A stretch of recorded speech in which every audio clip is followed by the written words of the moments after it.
Hurricane Iota hit Colombia's islands, San Andres and Providencia, last night before making its way to Nicaragua.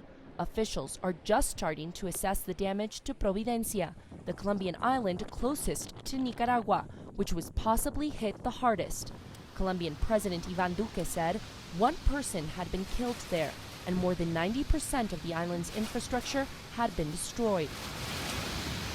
In the case of Providencia, we have had very poor communication due to the affectation in the telecommunications system. We know that this may have a significant impact.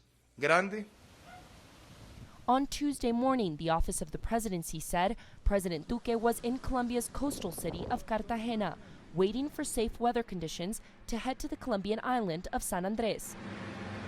The Colombian president also said the government sent a Navy vessel with 15 tons of humanitarian aid and 190 personnel to San Andres to assist reconstruction efforts. We are facing an event that has characteristics that have never been seen in our country. First, in a matter of hours, this climatic phenomenon went from a tropical storm to a Category 5 hurricane. De tormenta tropical.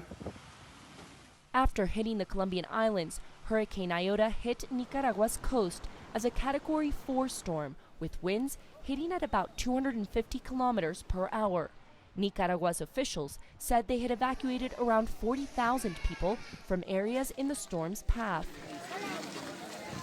The U.S. National Hurricane Center said Iota weakened to a Category 2 storm after making landfall, but there are still concerns about likely food shortages and catastrophic damage as it moves further inland.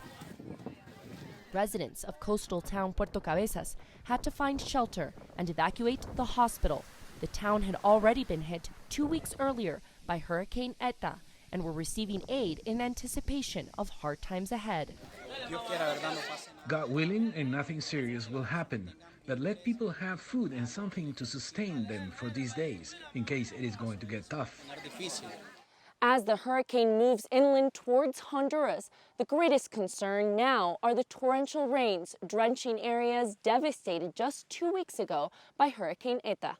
Begue, CGTN, Bogotá, Colombia.